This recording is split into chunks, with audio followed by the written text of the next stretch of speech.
ಮೈಸೂರಿನ ನಗರ ದೇವತೆ ಆಗಿರುವಂತಹ ಚಾಮುಂಡೇಶ್ವರಿಗೆ ನಮಸ್ಕರಿಸುತ್ತಾ ಮಾಧ್ಯಮ ಮಿತ್ರರಿಗೆ ವಂದಿಸುತ್ತಾ ಅಭಿನಂದಿಸುತ್ತಾ ನಮ್ಮ ಶೇಷ ಚಿತ್ರದ ಬಗ್ಗೆ ಮಾಹಿತಿ ಕೊಡಲಿಕ್ಕೆ ಮುಂದಾಗ್ತಾ ಇದ್ದೀನಿ. ಶೇಷ 2016 ಮರಡಿಗುಡ್ಡ ಎಂಟರ್ಟೈನ್ಮೆಂಟ್ಸ್ ಬ್ಯಾನರ್ ಅಡಿಯಲ್ಲಿ ನಿರ್ಮಾಣ ಆಗಿರುವಂತಹ ಚಿತ್ರ ಕನ್ನಡ ಹಾಗೂ ಮಲಯಾಳಂ ಭಾಷೆಯಲ್ಲಿ ಈ ಒಂದು ಚಿತ್ರ ನಿರ್ಮಾಣಗೊಂಡಿದೆ. ಈ ಚಿತ್ರವು ಕನ್ನಡದಲ್ಲೂ ಕೂಡ ಅಂದರೆ ಈ ಚಿತ್ರ ಮೊದಲನೇದಾಗಿ ಮಾಧ್ಯಮ ಮಿತ್ರರಿಗೆ ತಿಳಿಸ್ಲಿಕ್ಕೆ ಇಷ್ಟಪಡ್ತೀನಿ. ಒಂದೇ ಸಬ್ಜೆಕ್ಟಿಗೆ 2 ಲ್ಯಾಂಗ್ವೇಜಲ್ಲಿ ಶೂಟಿಂಗ್ ಮಾಡಿದ್ದೀವಿ. ಅಂದರೆ ಒಂದು ಲ್ಯಾಂಗ್ವೇಜಲ್ಲಿ ಶೂಟ್ ಮಾಡಿ 2 ಲ್ಯಾಂಗ್ವೇಜ್ ಡಬ್ ಮಾಡಿಲ್ಲ, 2 ಲ್ಯಾಂಗ್ವೇಜಲ್ಲಿ ಶೂಟ್ ಮಾಡಿದ್ದೀವಿ ನೇರವಾಗಿ ಅಂತ. ಅಂದರೆ ಆಲ್ಮೋಸ್ಟ್ 2 ಸಲ ನಾವು ಸಿನಿಮಾ ಮಾಡಿದ ಲೆಕ್ಕ ಆಯಿತು, ಆದರೆ ಸಬ್ಜೆಕ್ಟ್ ಒಂದೇ. ಈ ಚಿತ್ರ ಮುಂದಿನ ತಿಂಗಳು ಮಾರ್ಚ್ 6ರಂದು ಕರ್ನಾಟಕ ಹಾಗೂ ಕೇರಳ 2 ರಾಜ್ಯಗಳಲ್ಲಿ ಬಹಳಷ್ಟು ಚಿತ್ರಮಂದಿರಗಳಲ್ಲಿ ಬಿಡುಗಡೆ ಆಗ್ತಿದೆ. ಮೈಸೂರಿನ ಜನತೆಯಲ್ಲಿ ಹಾಗೂ ಕರ್ನಾಟಕದ ಜನತೆಯಲ್ಲಿ ನಮ್ಮ ಮರಡಿಗುಡ್ಡ ಸಂಸ್ಥೆಯಿಂದ ನಮ್ಮ ಮನವಿ ಏನೆಂದರೆ, ಈ ಒಂದು ಚಿತ್ರ ಭಾಳ ಅಚ್ಚುಕಟ್ಟಾಗಿ ಮೂಡಿಬಂದಿದೆ. ಚಿತ್ರಮಂದಿರಕ್ಕೆ ಬಂದು ಚಿತ್ರವನ್ನು ವೀಕ್ಷಿಸಿ, ಭಾಳ ರೋಚಕತೆಯಿಂದ ಕೂಡಿದೆ.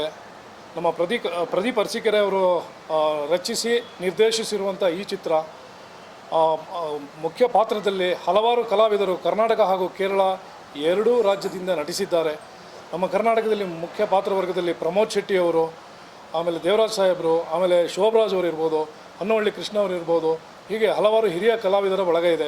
ಅದೇ ರೀತಿ ಮಲಯಾಳಂನಿಂದ ಜಾನ್ ಕೈಪಲ್ಲಿಲೋ, ಡೇನ್ ಡೇವಿಸೋ, ಆಮೇಲೆ ಶ್ರೀಜಿತ್ ರವಿ, ಆಮೇಲೆ ಸಿದ್ಧಾರ್ಥ್ ಶಿವ, ಆಮೇಲೆ ರಾಜೀವ್ ಪಿಳ್ಳೆ, ಈ ರೀತಿ ಹಲವಾರು ಪಾತ್ರವರ್ಗಗಳನ್ನು ಒಂದು ಮುಖ್ಯವಾದ ಒಂದು ಪಾತ್ರವರ್ಗಕ್ಕೆ ಸೇರಿಸ್ಕೊಂಡಿದ್ವಿ. ಹಾಗೂ ಒಂದು ರಾತ್ರಿಯಲ್ಲಿ ನಡೆಯುವಂಥ ಒಂದು ಕಥೆ ಇದು. ಒಂದು ಪೊಲೀಸ್ ಸ್ಟೇಷನ್ನಲ್ಲಿ ಒಳ್ಳೆಯದು ಕೆಟ್ಟದ್ದು ನಡುವೆ ನಡೆಯುವಂಥ ಒಂದು ಸಂಘರ್ಷ, ಆ ಒಂದು ವಿಚಾರಕ್ಕೆ ಶೇಷ ಅನ್ನೋ ಒಂದು ಟೈಟಲ್ ಶೀರ್ಷಿಕೆನ ನಾವು ಇಟ್ಟಿರೋದು. ಶೇಷ ಅಂತ ಹೇಳಿದರೆ ಅಳೆದು ಉಳಿದವರು. ಈಗಾಗಲೇ ನಿಮಗೂ ತಮಗೂ ಮಾಧ್ಯಮ ಮಿತ್ರರಿಗೆ ಗೊತ್ತಿರುತ್ತೆ. ಇದರಲ್ಲಿ ಒಳ್ಳೆಯದು ಹಾಗೂ ಕೆಟ್ಟದರ ನಡುವೆ ಆಗುವಂಥ ಸಂಘರ್ಷದಲ್ಲಿ ಉಳಿದವರು ಯಾರು, ಆಮೇಲೆ ಒಂದು ಪೊಲೀಸ್ ವ್ಯವಸ್ಥೆ ಎಷ್ಟು ಮುಖ್ಯ ಇವತ್ತು ಬರೀ ಕರ್ನಾಟಕ ಅಷ್ಟೇ ಅಲ್ಲ, ಇಡೀ ಪ್ರಪಂಚಕ್ಕೆ ತೊಗೊಂಡ್ರೆ ಒಂದು ಪೊಲೀಸ್ ವ್ಯವಸ್ಥೆ ಎಷ್ಟು ಮುಖ್ಯ ಅಂದರೆ ಭ್ರಷ್ಟರಹಿತವಾಗಿರಬೇಕು. ಯಾಕೆಂದರೆ ನಮ್ಮ ವ್ಯವಸ್ಥೆಯಲ್ಲಿ ಒಂದು ಒಳ್ಳೆಯ ಶಾಲೆ ಇಲ್ಲ ಅಂತ ಹೇಳಿದರೆ, ಸರ್ಕಾರಿ ಶಾಲೆ ಚೆನ್ನಾಗಿಲ್ಲ ಅಂತ ಹೇಳಿದರೆ ಒಂದು ಪ್ರೈವೇಟ್ ಶಾಲೆಗೆ ಹೋಗಲಿಕ್ಕೆ ಅವಕಾಶ ಇದೆ.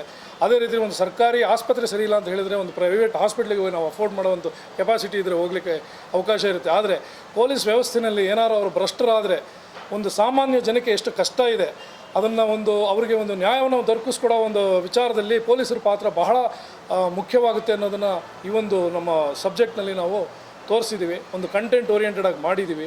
ಮಲಯಾಳಂ ಹಾಗೂ ಕನ್ನಡದಲ್ಲಿ ಮಾಡಲಿಕ್ಕೆ ಮುಖ್ಯವಾದ ಇನ್ನೊಂದು ಉದ್ದೇಶ ಆವಾಗಲೇ ಹೇಳಿದೆ. ಹಿಂದಿನಲ್ಲಿ ವೆಬ್ ಸೀರೀಸ್ ಬರುತ್ತೆ ಕ್ರೈಮ್ ಥ್ರಿಲ್ಲರು, ಇದರಲ್ಲೂ ಮಲಯಾಳಮಲ್ಲಿ ಕೂಡ ಬರುತ್ತೆ. ಆದರೆ ಕನ್ನಡದಲ್ಲಿ ಕ್ರೈಮ್ ಥ್ರಿಲ್ಲರ್ ಜಾನರ್ ಮೂವೀಸ್ ಬರೋದು ಬಹಳ ವಿರಳ. ಹಾಗಾಗಿ ನಮ್ಮ ಕನ್ನಡ ಜನತೆಗೆ ಏನಾದರೂ ಒಂದು ವಿಶೇಷವಾದ ಕೊಡಬೇಕು ಅನ್ನೋ ಒಂದು ಕಾರಣದಿಂದ 2 ರಾಜ್ಯದಿಂದ ಕಲಾವಿದರುಗಳನ್ನ ಆಯ್ಕೆ ಮಾಡಿಕೊಂಡು ಆದಷ್ಟು ಅಚ್ಚುಕಟ್ಟಾಗಿ ಈ ಚಿತ್ರವನ್ನು ಜನರಿಗೆ ತಲುಪಿಸೋ ಒಂದು ಕೆಲಸವನ್ನು ನಾವು ಮಾಡಿದ್ದೇವೆ. ಹೀಗಾಗಿ ಚಿತ್ರಮಂದಿರಕ್ಕೆ ಬಂದು ಆ ಚಿತ್ರವನ್ನು ನೋಡಿ ನಮಗೆ ಸಹಕರಿಸಬೇಕೆಂದು ಮರಡಿಗುಡ್ಡ ಎಂಟರ್ಟೈನ್ಮೆಂಟ್ಸ್ ವತಿಯಿಂದ ನಾನು ಉಮೇಶ್ ತಿಮ್ಮೇಗೌಡ ತಮ್ಮ ಮೈಸೂರಿನ ಜನತೆ ಹಾಗೂ ಕರ್ನಾಟಕದ ಜನತೆಯಲ್ಲಿ ಮನವಿ ಮಾಡ್ತಾ ನನ್ನ ಮಾತನ್ನು ಮುಗಿಸ್ತಾ ಇದ್ದೇನೆ. ಮುಂದಿನ ವಿಚಾರಗಳನ್ನ ನಮ್ಮ ನಿರ್ದೇಶಕರು ಹೇಳ್ತಾರೆ.